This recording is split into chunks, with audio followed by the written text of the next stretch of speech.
معافی مانگی، اور مومنوں کے لیے، اور مومن مرد اور مومن عورتوں کے لیے۔ تو یہاں اللہ رب العزت نبی کو اس مقام پر ہونے کے باوجود یہ کہہ رہا ہے اپنے گناہوں کی معافی طلب کیجئے۔ در حقیقت امت کو سبق ہے کہ امت کس کثرت استغفار کو لازم جانے، کہ نبی کو حکم آ رہا ہے۔ آئیے اسی طرح جو ہے صحیح بخاری کی روایت ہے، نبی اکرم صلی اللہ علیہ وسلم کے تعلق سے آتا ہے، اور روایت کے الفاظ اس طرح سے، مجھے اللہ کی قسم ہے میں ایک دن میں 70 مرتبہ سے زیادہ اللہ سے توبہ اور استغفار کروں۔ نبی اکرم صلی اللہ علیہ وسلم فرماتے ہیں مجھے اللہ کی قسم ہے میں ہر روز دن میں 70 مرتبہ توبہ اور استغفار کرتا ہوں۔ نبی اکرم صلی اللہ علیہ وسلم کا معمول تھا، آپ بکثرت توبہ اور استغفار کرتے۔ 70 مرتبہ آپ خود کہہ رہے ہیں میں اللہ کی قسم میں 70 مرتبہ سے زائد اللہ سے توبہ اور استغفار کرتا ہوں۔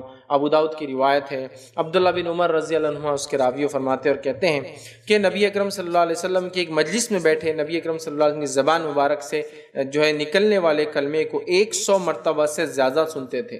ہم نبی اکرم صلی اللہ علیہ وسلم کی زبان مبارک سے اس کلمے کو ایک مجلس میں more than 100 times 100 مرتبہ سے زیادہ سنتے تھے۔ وہ کیا کلمہ تھا؟ وہ کلمہ یہ تھا، ربی اغفر لی وتب علیہ، اے اللہ میری مغفرت کر، مجھے معاف کر، وتب علیہ میں تیری طرف رجوع کرتا ہوں، پلٹتا ہوں، انک انت التواب الرحیم، اور اے اللہ تو جو ہے رحم کرنے والا، تو جو ہے توبہ قبول کرنے والا اور رحم کرنے والا ہے۔ ربی اغفر لی وتب علیہ انک انت التواب الرحیم، اس کلمے کو جس کا معنی ہے اے اللہ میری مغفرت فرما دے، اے اللہ میری توبہ قبول فرما لے، تو بہت ہی توبہ قبول کرنے والا اور رحم کرنے والا ہے۔ اس کلمے کو نبی اکرم صلی اللہ علیہ وسلم ایک مجلس میں صحابی کہہ رہے ہیں ہم 100 مرتبہ سے زیادہ سن لیتے، 100 ٹائمز آپ ریپیٹ کر دیتے۔ پہلی والی روایت میں نبی اکرم صلی اللہ علیہ وسلم خود فرما رہے ہیں کہ میں 70 سے زیادہ توبہ اور استغفار کرتا ہوں۔ اس روایت میں آ رہا ہے کہ آپ more than 100 ٹائمز ایک مرتبہ ایک مجلس میں بیٹھ جاتے تو 100 مرتبہ استغفار کر، آپ اندازہ لگائیں 100 مرتبہ استغفار کر۔ تو اس سے پتہ چلتا ہے نبی اکرم صلی اللہ علیہ وسلم کا مقام ہم سب جانتے ہیں، اس مقام کے بعد بھی نبی اکرم صلی اللہ علیہ وسلم کا اس کثرت سے استغفار امت کے لیے بہت بڑی دلیل ہے کہ ہم کتنے گناہ اور معصیت کرتے ہیں۔ ہمارے لیے کتنا ضروری ہے کہ توبہ اور استغفار کو ہم اپنی نفس پر لازم جانیں، اس کے فضائل، اس کی اہمیت کو ہم سمجھیں۔ آئیے آگے بڑھتے ہیں، توبہ اور استغفار کے تعلق سے چند باتیں اور دیکھتے ہیں۔ مخلص اور متقی لوگوں کا توبہ اور استغفار یہ اوصاف، یہ صفت ہے۔ پہلے تو نبی اکرم صلی اللہ علیہ وسلم کی خود ہی عادت مبارکہ تھی، اللہ نے آپ کو حکم دیا، آپ کو 70 اور 100 مرتبہ توبہ استغفار کرتے ہیں۔ اب ہم دیکھتے ہیں مخلص اور متقی لوگ جو اللہ کے خالص بندے ہوتے ہیں، اس کا ڈر اور پاس و لحاظ رکھتے ہیں، تقوی رکھتے ہیں، ان لوگوں کے اوصاف میں یہ بھی شامل ہے کہ وہ کثرت سے توبہ اور استغفار کرتے۔ یاد رکھیے، تو اہل ایمان میں جو مخلصین ہیں، جو ایسے اصحاب ہیں جو اللہ رب العزت پر ایمان لاتے ہیں اور نیک اعمال کرتے ہیں، ان کا یہ طریقہ ہے کہ وہ گناہوں پہ نہ کبھی اڑتے ہیں، نہ اصرار کرتے ہیں کہ میں کروں گا، بلکہ جو ہی گناہ ہوتا ہے اس کی معافی اپنے رب سے جو ہے طلب کر لیتے۔ یاد رکھیے، اور اللہ رب العزت نے قرآن میں فرمایا، سورہ آل عمران سورہ نمبر 3 آیت نمبر 16 اور 17 میں اللہ فرماتا اور کہتا ہے، الذین یقولون ربنا اننا آمنا فاغفر لنا ذنوبنا وقنا عذاب النار۔ اللہ فرماتا ہے ایمان والوں کا، مخلص ایمان لانے والوں کا، اللہ کے نیک بندوں کی ایک صفت آ رہی ہے۔ اللہ فرماتا ہے الذین یقولون ربنا اننا آمنا، وہ کہتے ہیں جو اللہ کے نیک بندے ہوتے ہیں، وہ لوگ جو کہتے ہیں کہ اے ہمارے پروردگار ہم ایمان لائے، تو ہمارے گناہ بخش دے۔ یقولون ربنا اننا آمنا، وہ کہتے اللہ ہم ایمان لائے، پھر فرماتا فاغفر لنا ذنوبنا، تو اللہ ہمارے گناہوں کو تو معاف کر، وقنا عذاب النار، اور ہمیں جہنم کے آگ کے عذاب سے بچا۔ نیک لوگوں کی صفت یہ ایمان لانے کے بعد اپنے گناہوں کی معافی طلب کرتے ہیں۔ یہ افسوس کی بات ہے، ہم لوگ اپنے آپ کو ایمان والا کہتے ہیں، لیکن ایمان کے بعد یہ ہم اپنے گناہوں کی معافی کروانا افسوس کی بات بھول جاتے ہیں، ایسا سوچتے ہیں کہ ہم گناہ کرتے کب ہیں۔ یہاں اللہ فرما رہا ہے الذین یقولون ربنا اننا آمنا فاغفر لنا، نیک لوگوں کی صفت یہ وہ کہتے ہیں اللہ ہم تجھ پر ایمان لائے اور ہمارے گناہوں کو معاف کر۔ کیا فرمانا؟ ذنوبنا وقنا عذاب النار، ہمیں جہنم کے عذاب سے، آگ کے عذاب سے بچا۔ پھر آگے فرمائے الصابرین والصادقین والقانتین والمنفقین والمستغفرین بالاسحار۔ اللہ فرماتا اور کہتا ہے الصابرین، یہ وہ لوگ ہیں جو صبر کرنے والے ہیں، والصادقین اور صادق سچے ہیں، اور پھر فرمایا والقانتین اور فرما بردار ہے، پھر فرمایا والمنفقین اور اللہ کی راہ میں خرچ کرنے والے ہیں، والمستغفرین اور اللہ نے فرمایا والمستغفرین بالاسحار، اور سحر کے وقت اٹھ کر اللہ سے استغفار کرنے والے ہیں۔ تو اللہ نے کہا والمستغفرین بالاسحار، کہ رات میں اٹھ کر سحر میں استغفار کرنے والے لوگ ہیں۔ یہ صفتیں بیان کی اللہ کے نیک لوگوں کی اللہ نے، ایمان لانے کے بعد توبہ کرتے ہیں اور راتوں میں سحر کے وقت توبہ کرتے ہیں۔ اس کا مطلب یہ کہ رات میں اٹھ کے سحر کے وقت تہجد ادا کرتے اور توبہ کرتے ہیں۔ مطلب یہ وہ لوگ ہیں جو فرائض کو ادا کرنے کے ساتھ ساتھ نوافل میں اضافہ کرتے ہیں اور اس کے باوجود بھی استغفار کرتے ہیں۔ اللہ ہم پر رحم کرے، ہمارے تو فرائض ہی غائب ہیں اور استغفار کی تو کوئی موجودگی، کوئی دور دور تک اندیشہ بھی نظر نہیں آتا کہ ہم کبھی استغفار کریں۔ یہ وہ لوگ ہیں جو ایمان لاتے ہیں، فرائض ادا کرتے ہیں، نوافل راتوں کو اٹھتے ہیں اور پھر استغفار بھی کرتے ہیں۔ رات میں اٹھ کے استغفار کی خاص تذکرہ آ رہا ہے، تو گویا نفل ادا کرنے والے لوگ ہیں۔ نفل ادا کرنا بہت بھاری ہوتا ہے، یاد رکھیے، آسان نہیں ہوتا ہے۔ فرض تو ہے ہی، ظاہر سی بات ہے، فرض کے بعد نفل ہے، لیکن جو فرض کے بعد نفل کرے مطلب بہت بھاری بوجھ اٹھا رہا ہے، مطلب وہ فرض سے آگے بڑھ کے نوافل میں لگا رہا ہے۔ یاد رکھیے، بہت ٹف، بہت مشکل کام ہے۔ فرائض ہی کتنے مشکل سے ہوتے ہیں اندازہ ہوتا ہے نا، نوافل کے لیے کوئی جا رہا ہے مطلب کتنا اپنے نفس پر قابو پا چکا ہے ماشاءاللہ وہ انسان کہ نفل کے لیے جاتا ہے، فرائض سے آگے بڑھتا ہے۔ سمجھ رہے آپ بات؟ تو یہاں نیک لوگوں کی صفت اللہ رب العزت نے بتائی ہے۔ تو متقی لوگ جو ہے بکثرت اللہ سے توبہ اور استغفار کرتے، یاد رکھیے۔ دوسری جگہ اللہ رب العزت فرماتا ہے سورہ الذاریات آیت نمبر 18 میں اللہ نے فرمایا وَبِالْأَسْحَارِ هُمْ يَسْتَغْفِرُونَ، اور اللہ نے فرمایا اور وہ بوقت سحر استغفار کرتے ہیں۔ اور وہ لوگ اللہ کے نیک بندے بوقت سحر استغفار کرتے ہیں، اپنے گناہوں کی رب سے معافی طلب کرتے رات میں۔ اور کیوں نہ ہو، حدیث میں آتا صحیح مسلم کی، ہر رات اللہ تعالیٰ آسمانی دنیا پہ نازل ہوتا، ہر رات، رمضان میں نہیں، ہر رات، اور ایک آواز لگائی جاتی ہے کوئی مانگنے والا میں دینے بیٹھا ہوں، ہے کوئی معافی چاہنے والا میں معاف کرنے بیٹھا ہوں۔ تو وہ اس وقت اٹھتے ہیں جو سحر کا آخری وقت ہوتا ہے اور وہاں اپنے رب سے استغفار کرتے۔ دو جگہ فرما دیا، راتوں کو اٹھ کر سحر میں استغفار کرتے۔ اسی طرح توبہ اور استغفار نبی اکرم صلی اللہ علیہ وسلم کا اسوہ تھا، طریقہ تھا۔ ایک تو اللہ نے حکم دیا، متقیوں کی صفت توبہ استغفار ہے، نبی اکرم صلی اللہ علیہ وسلم کا اسوہ طریقہ تھا، اور آپ کے تعلق سے آتا ہے کہ آپ بکثرت توبہ اور استغفار کرتے۔ اور اللہ رب العزت قرآن میں سورہ نصر سورہ نمبر 110 آیت نمبر 1 سے لے کر 3 میں فرماتا ہے اور کہتا ہے نبی اکرم صلی اللہ علیہ وسلم کو یہ حکم آیا جب آپ نبوت کا مشن ختم کرنے پر تھے، اب آپ کا دنیاوی مشن، نبوی مشن فنش ہو رہا تھا، ختم ہو رہا تھا، آپ لوٹ کر اپنے رب کے پاس اب جانے والے تھے، تو اللہ تعالیٰ نے رب کے پاس آنے سے پہلے کوئی طریقہ بتایا نبی اکرم صلی اللہ علیہ وسلم کو کہ نبی آپ کو کیا کرنا ہے ہمارے پاس آنے سے پہلے۔ وہ کیا طریقہ تھا؟ اللہ رب العزت فرماتا ہے اذا جاء نصر اللہ والفتح، اذا جاء نصر اللہ والفتح، کہ جب تم دیکھو اللہ کی مدد اور فتح تمہارے پاس آ گئی، وَرَأَيْتَ النَّاسَ يَدْخُلُونَ فِي دِينِ اللَّهِ أَفْوَاجًا، اور جب تم دیکھو کہ لوگ فوج در فوج، جوق در جوق، گروپ میں بڑی بڑی تعداد میں اسلام میں آنا شروع ہو گئے، حق کی طرف آنا شروع ہو گئے، دین میں آنا شروع ہو گئے، فَسَبِّحْ بِحَمْدِ رَبِّكَ وَاسْتَغْفِرْ، تو اے نبی اب آپ لگ جائیے، اللہ کی حمد و ثنا بیان کیجئے، فَسَبِّحْ، تسبیح بیان کیجئے، بڑائی بیان کیجئے اپنے رب کی، فَسَبِّحْ بِحَمْدِ رَبِّكَ وَاسْتَغْفِرْ، اپنے رب کی تسبیح، حمد و ثنا بیان کیجئے اور استغفار طلب کیجئے، إِنَّهُ كَانَ تَوَّابًا، اور یقیناً آپ کا رب توبہ قبول کرنے والا ہے۔ تو یہاں آپ دیکھیے فَسَبِّحْ بِحَمْدِ رَبِّكَ وَاسْتَغْفِرْ إِنَّهُ كَانَ تَوَّابًا، یہاں اس آیت میں عبداللہ ابن عباس رضی اللہ عنہما اس کی تفسیر کرتے اور کہتے ہیں یہ آیت اشارہ کر رہی تھی کہ نبی اکرم صلی اللہ علیہ وسلم کا ورلڈلی مشن کمپلیٹ ہو گیا، دنیاوی مقصد پورا ہوا، اب آپ دنیا سے کوچ کرنے والے ہیں، جانے والے ہیں، تو اس سے پہلے کیا کرنا ہے؟ فَسَبِّحْ بِحَمْدِ رَبِّكَ وَاسْتَغْفِرْ۔ تو یہاں علماء لکھتے ہیں کہ آخر وقت میں جب انسان کو پتہ چل جائے اس کا یہ آخر وقت ہے، کثرت سے اللہ کی حمد و ثنا کرے اور استغفار کرے۔ مطلب یہ کہ جب انسان بوڑھا ہو جاتا ہے، یقیناً جوان بھی کرے، لیکن بڑھاپے کے بعد تو یقینی موت ہوتی ہے، جوان کو امید ہوتی ہے، کثرت سے آخر وقت میں کثرت سے اللہ کی حمد و ثنا اور استغفار کرنا چاہیے۔ یہ بڑی افسوس کی بات ہے ہماری امت میں، جب انسان بوڑھا ہو جاتا ہے کثرت سے توبہ اور استغفار کے بدلے کثرت سے وہ ٹی وی اور موبائل اور میڈیا کے اندر پھنسا ہوا رہتا ہے، کثرت سے پوتے اور پوتیاں بازو ہے، نواسی اور نواسیاں بازو ہے، اور ہینڈ سیٹ اس کے اندر ریموٹ کنٹرولر، بس یہ اس کی زندگی ہے، میچز دیکھ رہا ہے، ڈرامے دیکھ رہا ہے، اور جو ہے ٹی وی کے سامنے لگا ہوا، یہ اس کی زندگی۔ آخر وقت میں خاص طور سے فَسَبِّحْ بِحَمْدِ رَبِّكَ وَاسْتَغْفِرْ، اے نبی اللہ کی حمد و ثنا بیان کی، تسبیح بیان کیجیے، استغفار کیجیے، انہ کان توابا، یقیناً آپ کا رب توبہ قبول کرے۔ تو نبی اکرم صلی اللہ علیہ وسلم زندگی میں بھی کرتے رہے، آپ کے نبوی مشن کے خاتمے کے بعد بھی اللہ تعالیٰ نے آپ کو اسی کا حکم دیا۔ حجاج جو لوگ حج کو جاتے ہیں، اللہ تعالیٰ نے ان کو بھی اسی کا حکم دیا کہ عرفے میں اور مزدلفہ کے اندر وہ لوگ کیا کریں۔ ان کے تعلق سے قرآن فرماتا ہے، کہتا ہے سورہ بقرہ سورہ نمبر 2 آیت نمبر 199 میں اللہ نے فرمایا ثم افیضوا من حیث افض الناس واستغفروا اللہ ان اللہ غفور الرحیم۔ اللہ فرماتا اور کہتا ہے پھر تم بھی وہاں سے ہو کر لوٹو جہاں سے ہو کر دوسرے لوگ لوٹتے ہیں، اور فرمایا اور اللہ سے مغفرت طلب کرو، بے شک اللہ بڑے بخشنے والا بہت رحم کرنے والا ہے۔ اور عرفہ میں جب لوگ کھڑے ہو کر اپنے رب سے معافی مانگتے ہیں تو اللہ تعالیٰ اہل عرفہ کی طرف دیکھتا ہے جو عرفات کے میدان میں، اور کہتا ہے فرشتوں گواہ رہنا میں نے ان سب کو معاف کر۔ حج میں بھی استغفار، اور حج کیا ہے؟ عرفہ ہی حج ہے، عرفہ ہی حج ہے۔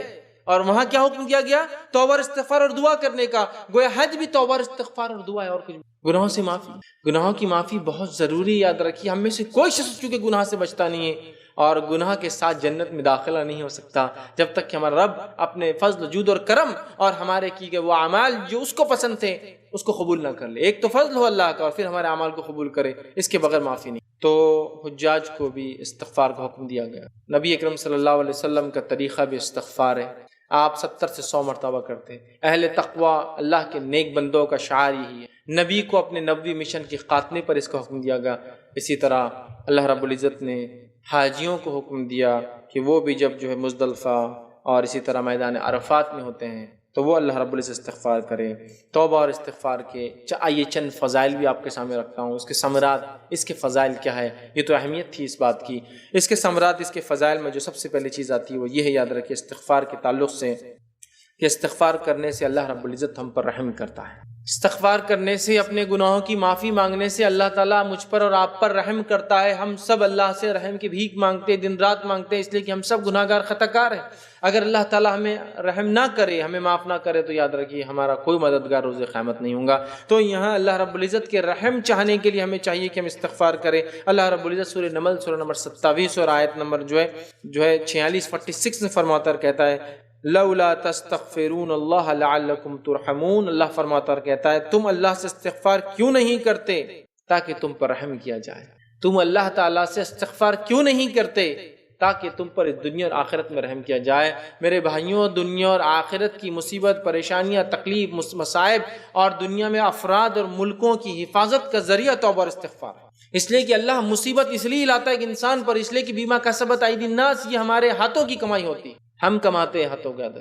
اللہ فرماتا ہے زمین اور جو ہے پانی میں جو فساد ہے وہ انسانی ہاتھوں کا نتیجہ، مطلب جو معصیت اور گناہ ہم کرتے ہیں اس کا نتیجہ، جو آزمائشیں، جو آفتیں، مصیبت، بلائیں، طوفان، آندھیاں، پریشانی اس دنیا میں آتی، زلازل جو آتے ہیں، زلزلے، یہ سب ہمارے گناہوں کا نتیجہ ہوتے ہیں۔ اور اس سے بچنے کا طریقہ استغفار۔ تو اللہ فرما رہا ہے تم کیوں نہیں اللہ سے استغفار کر کے رحم طلب کرتے ہو؟ تم اللہ سے استغفار کیوں نہیں کرتے تاکہ تم پر رحم کیا جائے؟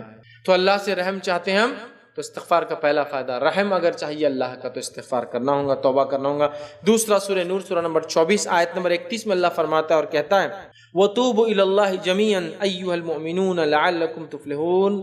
اور اے ایمان والو تم سب کے سب اللہ کی طرف توبہ کرو تاکہ تم فلاح پاؤ، کامیابی پاؤ، کامرانی پاؤ، سکسس پاؤ، فلاح پاؤ۔ فلاح پانے کا طریقہ کیا ہے؟ وَتُوبُوا إِلَى اللَّهِ جَمِيعًا أَيُّهَا الْمُؤْمِنُونَ، اے ایمان والو تم سب کے سب اللہ کی طرف جو ہے توبہ کرو، رجوع کرو، لعلکم تفلحون، تاکہ تم فلاح پاؤ۔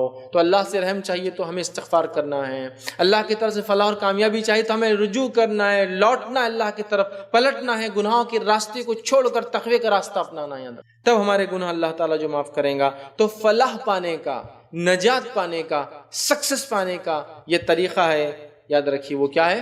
توبہ۔ آئیے آگے بڑھتے ہیں۔ تیسرا فائدہ اس کا ہم دیکھتے ہیں کہ ہم اگر چاہتے ہیں کہ افراد اور ملک انڈیویجول اینڈ نیشنز جس کو کہیں گے، افراد اور قومیں اگر بلاؤں سے، مصیبتوں کو، مشکلات کو، آفت کو، دکھ کو، درد کو اگر اپنے سے دور رکھنا چاہتی ہے، اس کا نسخہ بھی توبہ اور استغفار۔ آفتیں، بلائیں، مشکلیں، دکھ، درد، جو بھی پریشانیاں ہیں اس سے بچنے کا طریقہ توبہ اور استغفار ہے۔ آئیے اللہ تعالیٰ کیا فرماتا ہے سورہ الانفال سورہ نمبر 8 آیت نمبر 33 میں اللہ فرماتا ہے 33 میں اور کہتا ہے وما كان اللہ معذبهم وهم يستغفرون، اگر وہ مغفرت طلب کرتے رہیں تو اللہ انہیں عذاب دینے والا نہیں ہے، اگر وہ مغفرت طلب کرتے رہے تو اللہ تعالیٰ انہیں عذاب دینے والا نہیں ہے، اگر ہم مغفرت طلب کرتے رہے تو اللہ تعالیٰ ہمیں عذاب دینے والا نہیں ہے، ہم اگر اپنے گناہوں کی توبہ کرتے رہے تو اللہ تعالیٰ ہمیں عذاب دینے والا نہیں ہے۔ تو مصیبت، بلائیں، آفتیں، پریشانیوں سے دنیا میں اگر بچنا ہے تو اللہ تعالیٰ کے اگر عذاب سے، غضب سے ہمیں بچنا ہے اس دنیا میں تو ہمیں کیا کرنا ہے؟ وَمَا كَانَ اللَّهُ مُعَذِّبَهُمْ، اللہ تعالیٰ تمہیں کیوں عذاب دیں گا؟ وَهُمْ يَسْتَغْفِرُونَ، جبکہ تم استغفار کرتے ہو۔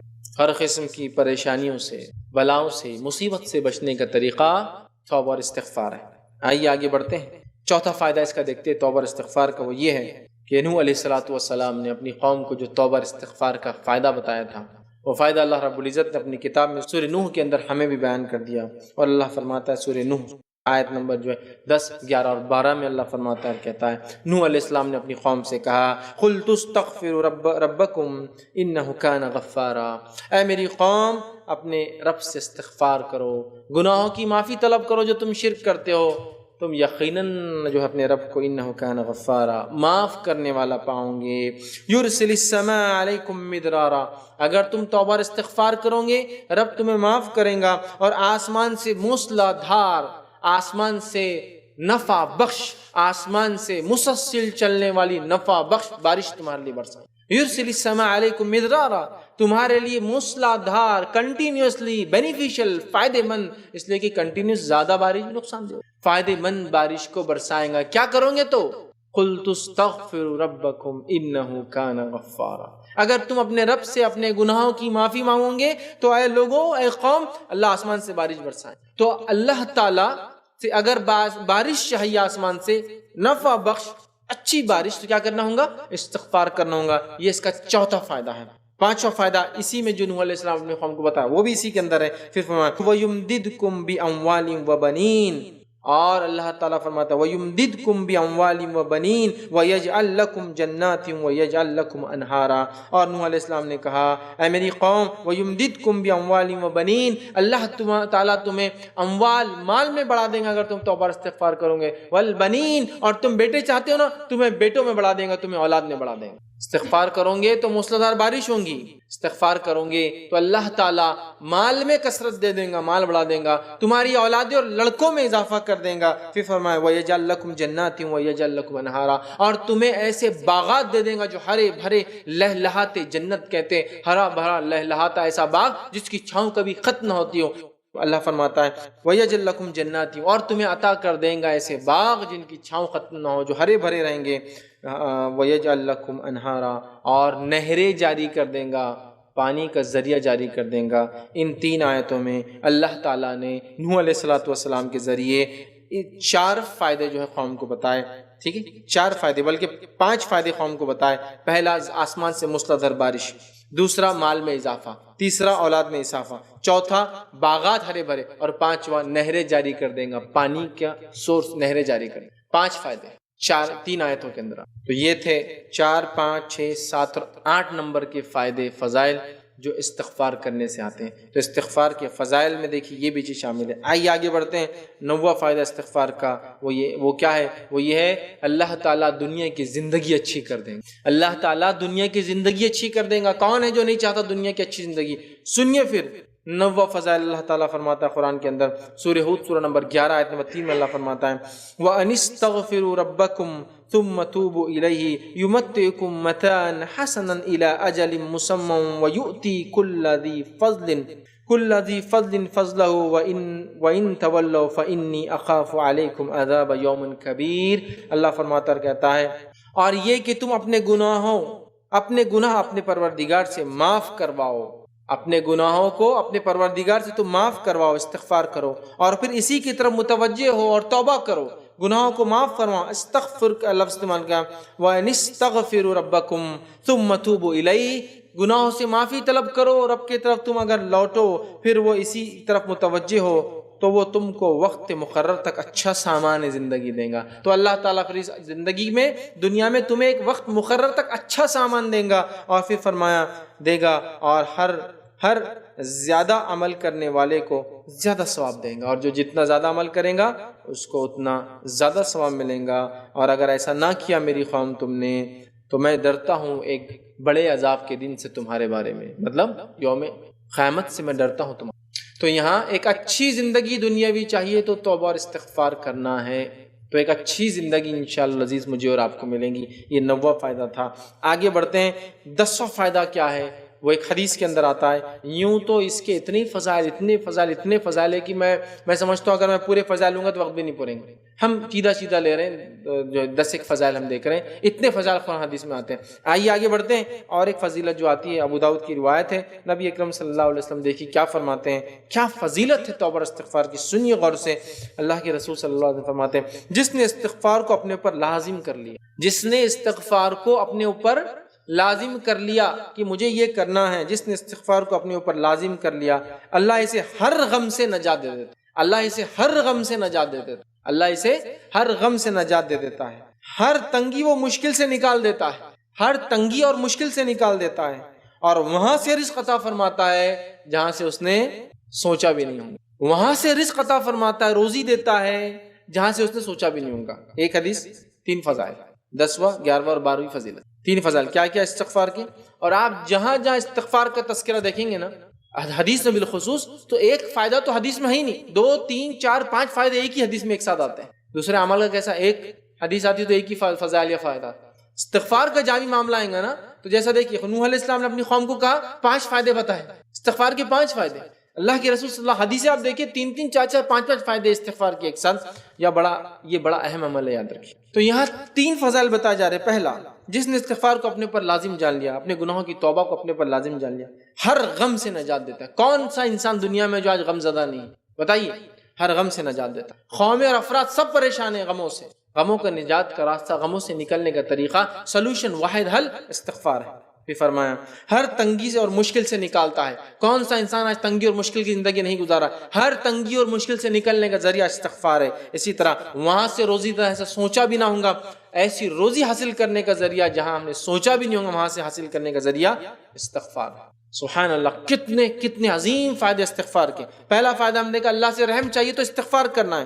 دوسرا ہم نے دیکھا فلاح چاہیے آخرت میں تو استغفار طریقہ ہے۔ تیسرا ہم نے دیکھا کہ اللہ تعالیٰ اس قوم کو عذاب نہیں دیتا، سزا نہیں دیتا جو استغفار کرتی ہے۔ چوتھا ہم نے دیکھا بارش کا برسنا یاد رکھیے استغفار کی وجہ سے ہوتا ہے۔ پانچواں ہم نے دیکھا یاد رکھیے کہ ہمارے مال میں اللہ اضافہ کر دیتا ہے۔ چھٹا ہم نے دیکھا یاد رکھیے ہماری اولاد میں اللہ اضافہ کر دیتا ہے۔ ساتواں ہم نے دیکھا ہمیں جو باغات عطا فرمائے گا۔ آٹھواں ہم نے دیکھا اللہ ہمارے لیے نہریں جاری کریں گا۔ نواں ہم نے دیکھا دنیا کی اچھی زندگی گزاریں گے ہم۔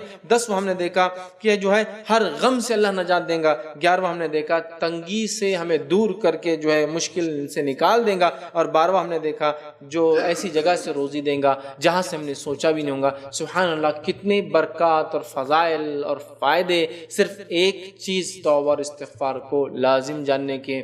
ہمیں چاہیے ہر مرد اور عورت، ہم تو اتنے گناہ کرتے جس کی کوئی انتہا نہیں۔ ہر شخص اپنے گناہوں کے بوجھ تلے آج دبا ہوا ہے۔ ہمیں اگر چاہیے کہ اس گناہوں کے بوجھ تلے نکل کر اپنے حالات کو اپنے رب سے معافی مانگ کر بدلوائے تو یہی طریقہ یاد رکھیے۔ قوموں پر جب عذاب آتے تھے تو قومیں ان عذاب کو دیکھ کر، عذاب کیوں آتے قوموں پر؟ ان کے گناہوں کی کثرت کی وجہ سے، بالخصوص شرک کے گناہ اور دیگر گناہوں کی کثرت کی وجہ سے جب عذاب آتے تھے تو قوم سمجھتی تھی یہ تو ہمارے لیے فائدے کی چیز۔ کسی قوم پر ہوا آ رہی تھی، وہ سوچ رہی ہے یہ ہوا فائدے نفع بخش چیز لائیں گی، چونکہ ہوا چلتی ہے تو پھر جھاڑوں سے جو ہے ذرات نکل کے دوسرے جھاڑ پر جاتے ہیں، پولینیشن ہوتا ہے، پھر وہ جھاڑ پھل دینے لگتا ہے، کیڑے پتنگے اڑ کے ایک علاقے سے دوسرے علاقے میں آتے ہیں جس سے بہت ساری تبدیلیاں آتی ہیں، تو وہ سمجھ رہے یہ ہوا ہمارے لیے فائدہ مند ہے، جبکہ اپنے گناہوں پر ان کی نظر نہیں تھی۔ یہ ہوا ان کے لیے فائدہ مند ہرگز نہ تھی، یہ ہوا ان کے لیے عذاب لے کر آئی تھی۔ تو کسی قوم پر بارش برستی ہے تو وہ سمجھتا ہے کہ اب یہ بارش ہمارے لیے کھیتوں کو لہلہا دیں گی،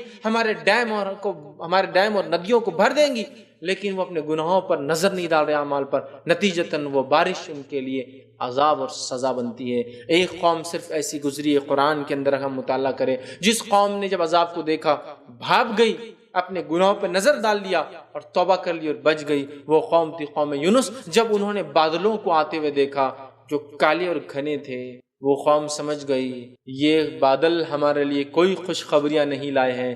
ساری قومیں اس کے برعکس قرآن میں آتا ہے خوش ہوئی عذابات کو دیکھ کر. اب بارش آئیں گی، اب ہوا چلیں گی تو فصلیں اچھی اگیں گی. یہ قوم نے سمجھ لیا چونکہ ان کی نظر اپنے اعمال پہ تھی اور ان کے نبی یونس علیہ السلام ان کو چھوڑ کر چلے گئے تھے کہ قوم عذاب آنے والا. قوم فوراً بھاگ گئی ہمارے اعمال ویسے نہیں ہیں، اپنے رب سے توبہ کیا، اللہ تعالیٰ نے ان پر سے عذاب ہٹا. ورنہ اکثر قومیں غرق رہی اپنے گناہوں میں اور اسی حالت میں دنیا سے چلے گئی. میرے بھائیوں، تو توبہ اور استغفار کو ہمیں اپنے اوپر لازم جاننا ہے اس سے پہلے کہ وہ عذاب آ جائے جس کا وعدہ کیا جاتا ہے. اور اب ہر وقتاً فوقتاً ہر مرحلے قوموں پر، دیگر قوموں پر، لوگوں پر، ملکوں پر اور زمین کے خطوں پر عذابات آتے رہیں گے. تو ہمیں فوراً اپنے گناہوں پر نظر ڈالنا ہے، توبہ اور استغفار کی کثرت کرنا ہے. پھر دیکھیے فائدے، بارش نہیں ہوتی توبہ اور استغفار، اولاد نہیں ہے توبہ اور استغفار، گناہ کی زیادت ہوگی توبہ اور استغفار، اللہ سے رحم چاہیے توبہ اور استغفار، غم سے نجات چاہیے توبہ اور استغفار، مصیبت پریشانی سے دوری چاہیے توبہ اور استغفار، ہے نا، دنیا اور آخرتی کامیابی چاہیے توبہ اور استغفار کو ہم لازم جان لیں. سب کچھ اس کے اندر مل جائیں گے. یہ بہت بڑا عمل ہے، بہت بڑا عمل ہے، بہت بڑا عمل. توبہ اور استغفار یاد رکھیے. تو یہ اس کے چند فائدے تھے، یاد رکھیے. اب آئیے توبہ اور استغفار کی حقیقت کیا ہے وہ بھی جانیں، ریالٹی. میں نے کہا تھا نا توبہ اور استغفار، اب ماشاءاللہ یہ سب پتہ چل گیا. اب میں روز توبہ اور استغفار شروع کر دوں گا جیسے ہم لوگ کرتے ہیں. توبہ اور استغفار کیا ہے ہمارے نزدیک معلوم؟ نماز کے بعد خاموشی سے مسجد میں بیٹھنا اور پھر ادھر اور ادھر دیکھنا کہ کوئی دیکھ تو نہیں رہا ہے، اور فوراً اپنے دونوں گالوں پر ادھر کا ہاتھ ادھر، ادھر کا ادھر ماننا، اور یہ ہے توبہ اور استغفار. ہے نہیں یہ کرتے توبہ استغفار بولتے کیا یوں کر لیا، روز پہلے دیکھ لیتے کوئی دیکھ تو نہیں رہا تاکہ لوگوں کو پتہ نہ چلے میں گناہ کرتا ہوں.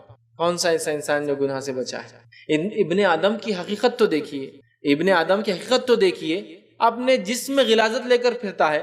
پیدائش دیکھیے تو ایسی جگہوں سے پیدا ہوتا ہے جن کو چھپانا لازم ہے. پھر اس کے بعد وہ کیسے سمجھتا ہے وہ گناہوں سے پاک کر بچا ہوا ہے؟ ہماری حقیقت تو دیکھیے، ہم کیا حقیقت ہے ہماری. لیکن اللہ کا فضل ہے، اس کے بعد بھی ہمارے گناہوں کو معاف کرتا ہے، ہماری عبادتوں کو قبول کرتا ہے. سمجھ رہے ہیں بات؟ تو بہرحال توبہ اور استغفار کی حقیقت کیا ہے پہلے وہ جان لیں. توبہ اور استغفار یہ ہے کہ اپنے گناہوں پر سچے دل سے نادم ہو کر اس کے لیے اللہ کی طرف رجوع کر کے پلٹ کر توبہ کرنا اور استغفار کرنا. اے اللہ یہ جو میں نے گناہ کیا اب میں نہیں کروں گا، یہ توبہ اور استغفار ہے. تو خالص دل مخلص ہو کر اس عمل پہ نادم ہو کر ہمیں توبہ کرنا ہے. مطلب ہم کبھی اس عمل کی طرف رجوع نہیں کریں گے. توبہ مطلب اب اللہ اس سے ہم پلٹ گئے، ہم رجوع ہو گئے، ٹرن ہو گئے، ہماری لائف ہم نے چینج. توبہ کا معنی ہے پلٹنا، رجوع کرنا، پھر جانا. تو ہم نے اپنے آپ کو پھیر لیا اس گناہ کی زندگی سے، یہی توبہ ہے. ہاں بس توبہ کا رسمی عمل رہ گیا، استغفر اللہ کہا اور گناہ شروع، یا گناہ کرتے کرتے استغفر اللہ استغفر اللہ. استغفار میں نے کہا نا، اس کا غلط معنی مت لیجیے. یہ گناہ کی دعوت نہیں ہے، ہونے والے گناہوں کی مٹانے کا طریقہ. یہ گناہوں کی دعوت نہیں، گناہ کرو پھر مٹاؤ. یہ جو گناہ ہوتے ہیں چونکہ یہ پارٹ آف ہیومن نیچر ہے، اس کو مٹانے کا طریقہ دیا جا رہا ہے. تو استغفار کی حقیقت کو آپ جان لیں. یہ صرف کلمات نہیں ہے جس کو ہم پڑھ لیں بس جیسے تیسے پڑھ لیں. یہ کوئی عمل نہیں ہے کہ گال پہ ہاتھ مار لیا تو ثابت نہیں گال پہ ہاتھ مارنا. یہ ہم نے بنا لیا عمل توبہ اور استغفار کا. اس کی حقیقت کو جانیں، اور اس کی حقیقت کیا ہے میں آپ کو بتاتا ہوں. توبہ اور استغفار جو ہے وہ ہے جو زبان کے ساتھ ساتھ دل سے بھی، زبان کے ساتھ ساتھ دل سے بھی اپنے گناہوں سے ہم پلٹے، رجوع کرے، معافی مانگے. اور توبہ اور استغفار کرنے والا اپنے گناہوں پر شرمندہ ہو اور گناہوں کو دوبارہ ارتکاب نہ کرنے کا پختہ عزم کرے، کیونکہ یہ تو توبۃ النصوحہ کا لازم ارکان اور جز ہے جس کا اللہ تعالیٰ نے حکم دیا ہے، جس پر گناہوں کے کفارے اور جنت کی نعمتوں کا وعدہ ہے. تو اگر ہم گناہوں کا کفارہ چاہتے ہیں، گناہ مٹانا چاہتے ہیں، تو خالص دل سے توبہ کرے، زبان پہ کلمات بھی ہو، دل سے نادم بھی ہو. اور نبی اکرم صلی اللہ علیہ وسلم فرمائے ایک انسان ایک گناہ کرتا ہے، اللہ سے توبہ کرتا ہے، اللہ اسے معاف کرتا ہے، پھر گناہ کرتا ہے، پھر توبہ کرتا ہے، پھر اللہ اسے معاف کرتا ہے، پھر گناہ کرتا ہے، پھر توبہ کرتا ہے، پھر اللہ معاف کرتا ہے اور کہتا ہے فرشتوں گواہ رہنا اس کو میں نے معاف کر دیا، اور اس کے پورے گناہ معاف کر دیا ساری زندگی کی باقی. جیسے اصحاب بدر کی طرف اللہ تعالیٰ نے دیکھا، نبی اکرم صلی اللہ علیہ وسلم فرماتے ہیں اصحاب بدر کی طرف اللہ نے دیکھا اور کہا چاہو جو کرنا ہے کرو، میں نے تم کو معاف کر دیا. اصحاب بدر چونکہ انہوں نے اتنا بڑا کام کیا تھا اللہ کی راہ میں، اللہ نے انہیں معاف کر دیا ہے نا. اصحاب بدر میں سے ایک صحابی تھے جنہوں نے ایک بار، یہ ان کی غلطی تھی کہ مسلمانوں کی خبر کافروں کو پہلے پہنچا دی تھی، سزا نہیں دی گئی. کیوں؟ کہ اللہ تعالیٰ نے اصحاب بدر کے دیکھا اور کہا چاہو جو کرنا ہے کرو، میں نے معاف کر دیے گئے، بخش دیے گئے تھے. سمجھ رہے ہیں بات؟ تو بخش دیے جانے کے لیے ضروری ہے توبۃ النصوحہ، سچی توبہ دل سے. تو اس شخص کا کیا جو حدیث میں آ رہا ہے اللہ نے اسے معاف کر دیا توبہ کی بات، یاد رکھیے اس کا معنی یہ نہیں ہے کہ وہ ایک ہی گناہ کر رہا تھا. انسان ہونے کے ناطے ایک گناہ سے توبہ کے بعد کیا آپ سمجھتے دوسرا گناہ نہیں ہوگا؟ بالکل ہوگا. کل بنی آدم خطا وخیر الخطائین التوابون. آدم کی ہر اولاد خطا کار ہے، بہتر وہ ہے جو توبہ کر. دوسرا ہوگا اس نے دوسرا گناہ کیا، پھر اب سے معافی مانگی، پھر اس سے تیسرا گناہ، پھر اس نے معافی مانگی. چونکہ وہ عادی تھا معافی مانگنے کا، اللہ نے اعلان کر دیا فرشتوں گوارا نہ اس کو معاف کر دیا ہمیشہ کے لیے. چونکہ یہ عاجز بندہ ہے، میرا تائب بندہ ہے. ایک گناہ ہوتا ہے معافی کرتا ہے، دوسرا گناہ ہوتا ہے معافی کرتا ہے، تیسرا گناہ ہوتا ہے. لیکن اگر ایک آدمی ایک ہی گناہ پر اڑا ہے، اس کا مطلب اس کی پہلی توبہ سچی نہیں ہے. اس لیے میں نے کہا خالص مخلص دل سے ہو کر، زبان سے کلمات ادا کر کے، دل میں نادم ہو کے، پکے عزم کے ساتھ پھر اس گناہ کی طرف نہ پلٹنا، یہ توبہ ہے اور توبۃ النصوحہ کا ٹوٹ پاٹ ہے. اللہ تعالیٰ سنیے سورہ تحریم میں آیت نمبر 8 میں کیا فرماتا ہے. اور اللہ فرماتا ہے یا ایھا الذین آمنوا توبوا الی اللہ توبۃ نصوحا عسى ربکم ان یکفر عنکم سیئاتکم ویدخلکم جنات تجری من تحتها الانہار. اللہ فرماتا ہے اے ایمان والو تم اللہ کے سامنے سچی خالص توبہ کرو، قریب ہے کہ تمہارا رب تمہیں ایسی جنتوں میں داخل کرے جن کے نیچے نہریں بہتی ہے. تو اسی لیے میں نے کہا توبۃ النصوحہ جس کے کرنے سے جنت میں چلے جاتے ہیں، جس کے نیچے نہریں ہیں، اس توبہ کا لازمی جز ہے کہ گناہ کرنے کے بعد واپس نہ پلٹا جائے تو مغفرت کے وعدے. تو توبۃ النصوحہ سچی توبہ کرے. اے ایمان والو تم اللہ سے سچی خالص توبہ کرو، قریب ہے تمہارا رب تمہیں ایسی جنتوں میں ڈال دے جن کے نیچے نہریں بہ رہی ہیں. تو اللہ فرما رہا ہے ایسا ربکم یکفر عنکم سیئات، اور تمہارے گناہوں کو اللہ معاف کر دے اور تمہیں ایسی جنتوں میں ڈال دے. ہم چاہتے ہیں ہمارے گناہ معاف ہو، توبۃ النصوحہ کیجیے، سچی توبہ کیجیے اپنے رب سے، یہ لازم ہے. امام قرطبی رحمہ اللہ تفسیر قرطبی فرماتے توبہ کے تعلق سے کہتے ہیں ہمارے علماء کا کہنا ہے مطلوب استغفار، جو اوپر توبۃ النصوحہ والی بات ہو رہی، مطلوب استغفار وہ ہے جو گناہ پر اصرار کی گرہ کھول دے. مطلب یہ وہ توبہ ہے جو گناہ پر اصرار کی گرہ کو کھول دے. مطلب ایک انسان بار بار وہی گناہ نہ کرے، اصرار نہ کرے، بلکہ گرہ کھل جائے، اب وہ گناہ کی طرف نہ جائے. تو بار بار جو ہے گناہ پر اصرار کی گرہ کھول دے اور اس کا معنی و مفہوم دل میں جو ہے ثبت کر دے، اور اس کا معنی و مفہوم استغفار کا دل میں جما دے، سمجھ جائے انسان اس کا معنی کیا ہے. یہ استغفار محض زبان سے ادا کیا جانے والے چند کلمات نہیں ہیں. استغفار خالی زبان سے ادا کیے جانے والے چند کلمات نہیں ہیں. جس نے زبان سے استغفار کیا مگر اس کے دل گناہ پر اڑا ہوا ہے، اس کا یہ استغفار بھی توبہ اور استغفار کا محتاج ہے. وہ کہہ رہے توبہ استغفار صرف کلمات نہیں ہے، بلکہ کلمات کے ساتھ دل میں جم جانا ہے کہ مجھ سے غلطی ہوئی، توبہ کرنا ہے، نادم ہونا ہے، پھر نہیں پلٹنا ہے. جو آدمی ایسا نہیں کرتا، توبہ کرتا پھر وہی گناہ کرتا ہے، امام قرطبی کہہ رہے ہیں کہ اس سے خود جو ہے توبہ کی ضرورت اور استغفار، اس توبہ کو خود توبہ اور استغفار کی ضرورت. دوسرا قول جو آتا ہے جامع العلوم والحکم کے اندر آتا ہے، وہ قول یہ ہے، اور بعض علماء کا کہنا یہ تھا کہ جس کے استغفار کا ثمرہ اس کی توبہ کی جو تصحیح نہ ہو، مطلب جس کے استغفار کا نتیجہ اس کے توبہ سے ثابت نہ ہو، توبہ مطلب پلٹنا، رجوع کرنا، جس کے استغفار کے رزلٹ یہ نہ ہو کہ وہ اس عمل کو چھوڑ کر پلٹ جائے، تو وہ کہتے تصحیح نہ ہو، وہ جھوٹا ہے. تو ایسا آدمی جھوٹا ہے، مطلب بول رہا ہے استغفار استغفار لیکن اس راستے سے نہیں پلٹا. جیسے کہ آدمی سود کھا رہا ہے، استغفر اللہ، اور سود کھا رہا ہے. تو وہ کہہ رہے ہیں جو آدمی استغفار کرے لیکن اپنا راستہ نہ چینج کرے، توبہ نہ کرے، رجوع نہ کرے، تو وہ کہہ رہے ہیں وہ جھوٹا ہے. کسی گناہ کا ارتکاب کرتے جانا اور اس سے توبہ بھی کرتے رہنا ایسا ہی ہے جیسا کوئی اپنے پروردگار سے مذاق کر رہا ہو. حدیث میں جو ہے نا گناہ کیا پھر گناہ کیا، وہ الگ الگ گناہ کر رہا تھا انسان ہونے کے ناطے.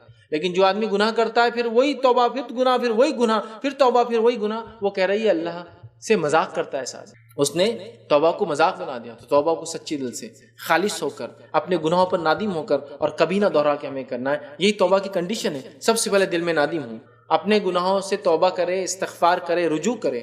تیسرا اس کام کو دوبارہ نہ دہرائے، اور بندوں کا معاملہ ہو تو اس چیز کو لوٹا دے. یہ اس کی کنڈیشن اور شرائط ہے، یاد رکھیے توبہ اور استغفار کے. اس چیز کو ہمیں جو ہے سمجھنے کی جو ہے بہت زیادہ ضرورت ہے. اسی طرح جو ہے توبہ اور استغفار یاد رکھیے یہ جو ہے بڑی اہم چیز ہے. اللہ رب العزت توبہ کے تعلق سے دیکھیے کیا فرماتا ہے کہ جو ہے یہ باعث عبرت اور نصیحت ایک چیز ہے. یاد رکھیے توبہ اور استغفار کہ اب اگر ہم شریعت پہ عمل کریں گے اور ہم سے گناہ سرزد ہوں گے، ہم افراد ہیں، ہم قومیں ہیں، ہم سے گناہ ہوں گے، اگر ہم اپنے رب سے معافی مانگیں گے تو انشاءاللہ عزیز ہم اپنے گناہ کی معافی مانگیں گے تو اللہ ان گناہوں کو معاف بھی کریں گا اور ہمیں اعلیٰ سے اعلیٰ جنت میں مقام دیں گا. اللہ تعالیٰ سنیے قرآن میں سورہ زمر سورہ نمبر 39 آیت نمبر جو 53 اور 54 میں 53 اور 54 میں فرماتا ہے قل یا عبادی الذی اسرفوا علی انفسہم لا تقنطوا من رحمت اللہ ان اللہ یغفر الذنوب جميعا انہ هو الغفور الرحیم وانیبوا الی ربکم واسلموا له من قبل ان یاتیکم العذاب ثم لا تنصرون۔ اللہ فرماتا ہے، کیا کہتا ہے سنیے اے نبی کہہ دیجئے قل یا عبادی الذی اسرفوا علی انفسہم، کہہ دیجئے کہ اللہ کہتا ہے اے میرے بندو جنہوں نے اپنی جانوں پر زیادتی کی ہے تم اللہ کی رحمت سے ہرگز نا امید نہ ہو جانا، بالیقین اللہ تعالیٰ سارے گناہوں کو بخش دیتا ہے، واقعی وہ بڑا بخشنے والا اور رحم کرنے والا ہے۔ سچی توبہ کریں گے تو انسان اللہ سے مایوس کبھی نہ ہو، اللہ انشاءاللہ عزیز سچی توبہ کرنے والے گناہوں کو معاف کرتا ہے۔ تم سب اپنے رب کی طرف جھک جاؤ اور اس کے حکم برداری کیے جاؤ اس سے قبل کہ تمہارے پاس عذاب آ جائے اور پھر تمہاری مدد نہ کی جائے۔ توبہ کے بعد کیا کہا؟ بخشش دیتا ہے، واقعی وہ بڑی بخشنے اور رحم کرنے والا ہے۔ تم سب اپنے رب کی طرف جھک جاؤ اور اس کے حکم کی فرمانبرداری کرو۔ توبہ کے بعد زندگی کو چینج کر لو، اللہ کے سامنے جھک جاؤ، اس کے احکامات کی فرمانبرداری کرو تو فائدہ یہ ہوگا، رک جاؤ اس سے قبل کہ تمہارے پاس عذاب آ جائے اور تمہاری پھر مدد نہ کی جائے۔ تو یہاں اس آیت میں کہا گیا کہ اے اللہ کی بندو، اللہ کی رحمت سے مایوس نہ، کبھی مایوس نہ۔ اللہ تعالیٰ یغفر الذنوب جميعا، تمام گناہوں کو معاف کرنے پہ قادر ہے بنا کسی کی پرواہ کیے ہوئے۔ کوئی پوچھ نہیں سکتا اللہ اسے کیوں معاف کر دیا، میرے کیوں نہیں، بنا کسی کی پرواہ کیے۔ ٹھیک ہے، تو ہم اپنے گناہوں کی معافی مانگی۔ آئیے اب چند باتیں صرف استغفار کے تعلق سے، اس کی کلمات کے تعلق سے آپ کے سامنے رکھوں گا۔ استغفار کے اندر کون کون سے استغفار ہے جو نبی اکرم صلی اللہ علیہ وسلم ثابت ہے؟ تو سب سے چھوٹا استغفار تو استغفر اللہ استغفر اللہ من کل ذنب واتوب الیہ، استغفر اللہ۔ آپ اتنا بھی کہہ دے تو کافی ہے۔ نبی اکرم صلی اللہ علیہ وسلم ہر نماز کے بعد جب اگر آپ امام ہوتے تو پلٹتے اور پلٹنے کے بعد ایک مرتبہ اللہ اکبر، 3 مرتبہ استغفر اللہ استغفر اللہ استغفر اللہ۔ تو اتنا پڑھنا بھی انشاءاللہ العزیز کافی ہے، لیکن اس سے ہٹ کر بھی آپ پڑھ سکتے ہیں، جیسے صحیح بخاری کی روایت ہے اور شداد بن اوس رضی اللہ عنہ اس کے راوی فرماتے ہیں نبی اکرم صلی اللہ علیہ وسلم نے ایک استغفار پڑھا اور اس کو سید الاستغفار کہا، استغفار کا سردار، لیڈر، معافی مانگنے کے لیے۔ کلمات اس کے لمبے ہیں، میں یہاں آپ کے سامنے ترجمہ رکھتا ہوں۔ سید الاستغفار کا ترجمہ یہ ہے، اے اللہ تو میرا پروردگار ہے، تیرے سوا کوئی معبود برحق نہیں، تو نے مجھے پیدا کیا ہے اور میں تیرا بندہ ہوں، اور میں حسب استطاعت تیرے ساتھ کیے ہوئے عہد و معاہدے پر قائم ہوں۔ میں اپنے کیے ہوئے افعال کے شر سے تیری پناہ چاہتا ہوں اور اپنے اوپر تیری نعمتوں کا اقرار کرتا ہوں اور اپنے گناہوں کا اعتراف کرتا ہوں، مجھے معاف کر دے، تیرے سوا گناہ معاف کرنے والا کوئی نہیں ہے۔ آگے فرماتے صحابی، جس نے پورے یقین کے ساتھ صبح کے وقت یہ سید الاستغفار پڑھ لیا اور رات ہونے سے پہلے موت آ گئی تو یہ اہل جنت میں سے ہوں گا، اور جس نے شام کو پورا یقین کے ساتھ پڑھ لیا اور دن چڑھنے سے پہلے موت آ گئی تو اہل جنت میں سے ہوں گا۔ لیکن صرف یہ استغفار، پھر کہہ رہا ہوں کلمات نہیں ہے صرف کہ پڑھ دیے بس، وربل سٹیٹمنٹ جیسا ہم دے رہے ہیں، بس پڑھتے جا رہے استغفار، پتہ نہیں کب سے زندگی نہیں بدل رہی۔ یہ تو دل میں جمنے والے الفاظ ہے، اگر یہ دل میں جم گئے زندگی چینج ہو گئی، اس کا مطلب استغفار توبہ صحیح تھی، ورنہ یہ لفظی چلتے رہتا اللہ کے ساتھ نعوذ باللہ مذاق چلتے رہیں گے۔ سمجھ رہے ہیں؟ سید الاستغفار ابو داؤد کی روایت ہے، عبداللہ بن مسعود رضی اللہ عنہ اس کے راوی فرماتے اور کہتے ہیں نبی اکرم صلی اللہ علیہ وسلم فرما رکھا، جس نے استغفار کی یہ کلمات پڑھے اس کے تمام گناہ معاف کر دیے جاتے ہیں، چاہے وہ میدان جنگ سے بھاگنے والا کیوں نہ ہو۔ آپ کو معلوم میدان جنگ سے بھاگنا گناہ کبیرہ ہے، وہ کیوں نہ معاف ہو جاتے ہیں۔ کون سا استغفار ہے؟ اللہ کے رسول صلی اللہ علیہ وسلم فرماتے ہیں استغفر اللہ الذی لا الہ الا هو الحی القیوم واتوب الیہ، جو یہ پڑھ لے استغفر اللہ الذی لا الہ الا هو الحی القیوم واتوب الیہ، جو پڑھ لے میں اس اللہ سے مغفرت طلب کرتا ہوں جس کے سوا کوئی معبود برحق نہیں، وہ ہمیشہ زندہ اور قائم و دائم ہے، اور میں اسی کی طرف توبہ کرتا ہوں، جو یہ پڑھ لے اس کے تمام گناہ معاف ہو جائیں گے۔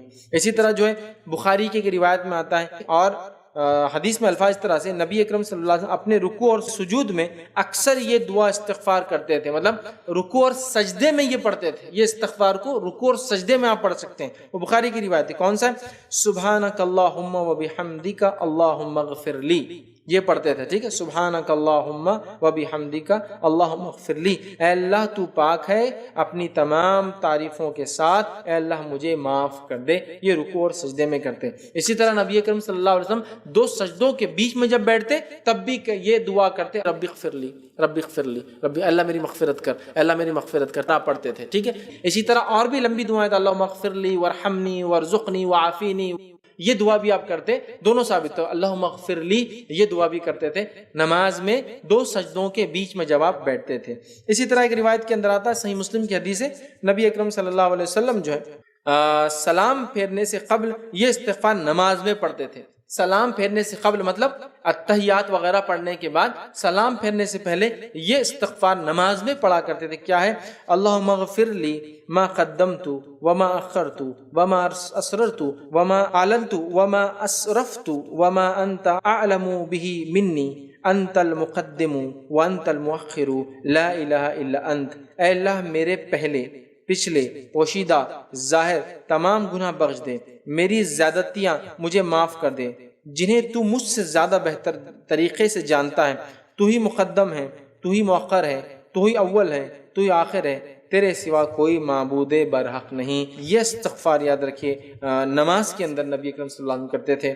تو یہ سلام سے پہلے قاعدے میں رکوع اور سجود میں کرتے تھے، وہ پتہ چل گیا، دونوں سجدوں کے بیچ میں کرتے تھے، وہ پتہ چل گیا، سعید استغفار کرتے تھے، وہ پتہ چل گیا۔ اسی طرح وہ استغفار کی جنگ سے کوئی انسان بھاگ بھی جائے کر لے تو انشاءاللہ عزیز اللہ معاف کر دیں گے، وہ بھی ہم نے دیکھ لیا۔ تو توبہ اور استغفار بڑی اہم چیزیں یاد رکھی۔ توبہ اور استغفار صرف کلمات نہیں ہیں جن کو ادا کر کے ہم خوش ہو جائے، یہ کلمات کے ساتھ دل کی دنیا کی تبدیلی کا نام ہے، ہمارا انٹرنل لائف چینج ہو جائے، دل سے ہم اپنے آپ کو بدل لیں۔ انشاءاللہ عزیز توبہ اور استغفار ہمارے لیے ایک بہت بڑا ذریعہ ہے اپنے گناہوں کو معاف کرنے کا، یہ واحد ذریعہ ہے جنت میں جانے کا، اپنے گناہوں کی معافی کا۔ یہ وہ ذریعہ ہے جس سے افراد اور قومیں دنیا کی ہلاکت، مصیبت، پریشانی اور غم سے بچ سکتی ہے۔ یہ وہ ذریعہ ہے جس کے کرنے سے رزق میں اضافہ، اولاد میں اضافہ، بارش میں اضافہ، جنتوں مطلب باغات کے اندر اضافہ، اور دنیا کی کئی فائدے ہم اٹھا سکتے ہیں۔ اس کو چھوڑنے کا نتیجہ بہت زیادہ نقصان دہ ہو سکتا ہے۔ نبی اکرم صلی اللہ علیہ وسلم کو اللہ نے حکم دیا اس کے کرنے کا۔ نیک لوگوں کی صفت اور عادت تھی کہ وہ استغفار و کثرت سے کرتے تھے۔ ہم نے دیکھا نبی اکرم صلی اللہ علیہ وسلم کو آخر وقت میں اس کو کثرت سے کرنے کا حکم آیا، پھر ہم کیوں پیچھے ہٹیں گے؟ ہمیں بھی چاہیے توبہ اور استغفار کو اپنا شعار، اپنی علامت، اپنی پہچان، اپنی عادت بنا لے، اور کثرت سے توبہ اور استغفار اللہ تعالیٰ سے ہم کرتے رہیں، اس لیے کہ انسان ہونے کے ناطے مجھ سے اور آپ سے دن اور رات، صبح اور شام اتنے گناہ سرزد ہوتے ہیں جس کی کوئی انتہا نہیں۔ یاد رکھیے تو گناہوں کے معافی کا واحد ذریعہ جو انسان شرک نہ کرتا ہو، اس لیے کہ شرک کرنے والے کے لیے کوئی توبہ اور استغفار کام آنے والے نہیں ہے، اور اگر شرک کرتا ہے تو شرک سے توبہ کر لیتا اور استغفار کرتا ہے تو انشاءاللہ اللہ شرک کو بھی معاف کرتا ہے۔ لیکن جس کی موت شرک پر آ گئی تو کتنا ہی توبہ استغفار دنیا میں کیا فائدہ نہیں ہوگا، جو مر گیا اس پر۔ ہاں، جس نے شرک سے بھی توبہ استغفار کر لیا، اپنی زندگی کو تبدیل کر لیا، اور اس کی موت ایمان کی حالت میں ہوئی ہو اور کثرت سے اپنے رب سے معافی مانگتا تھا، تو ضرور ایسا انسان اپنے رب کو معاف کرنے والا، رحم کرنے والا، اور اس کو ایسی جنتوں میں داخل کرنے والا پائیں گا جس کے نیچے نہریں بہتی۔ یاد رکھیے تو یہ بڑی اہم چیز تھی کہ ہم توبہ اور استغفار، اس کے فضائل، اس کی اہمیت کو جانیں، اس کے فضائل کو جانیں، اور اس کی حقیقت کو جانیں، اس کی ریالٹی کیا ہے۔ نہیں تو پتہ چلا وہی زندگی ہے، استغفر اللہ بولے اور گناہ کی طرف دیکھنا شروع، کیوں؟ تو بولے استغفار پڑھ رہا ہوں نا، نہیں، بلکہ زندگی چینج ہو جائے، تبدیل ہو جائے، اور جو گناہ ہوتے ہیں اس سے معافی کا یہ استغفار ذریعہ ہے۔ یہ دعوت گناہ نہیں ہے، بلکہ گناہ انسانی فطرت کا حصہ ہے، ہو جاتے ہیں، خطا انسانی فطرت کا حصہ ہے، ہو جاتے ہیں، ابن آدم بھول جاتا ہے، ہو جاتا ہے، وہ معافی کا ذریعہ ہے استغفار۔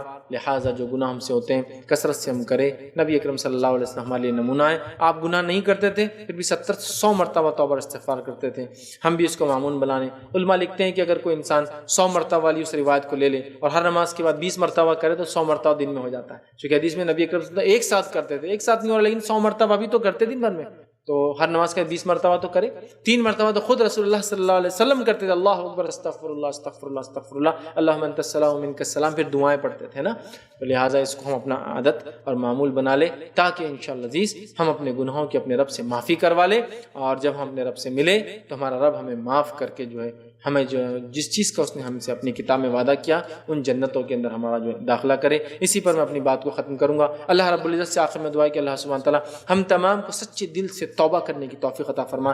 اللہ سبحانہ تعالیٰ ہماری کی گئی توبہ کو جو ہے قبول کر اور ہمیں جو ہے گناہوں سے ہماری جو ہے حفاظت کر، جب تک اللہ ہمیں زندہ رکھ، ایمان اور اسلام پر زندہ رکھ، خاتمہ ایمان پر ہو۔ آخر دعوانا ان الحمد للہ رب العالمین۔ سبحان ربک رب العزۃ عما یصفون وسلام علی المرسلین والحمد للہ رب العالمین۔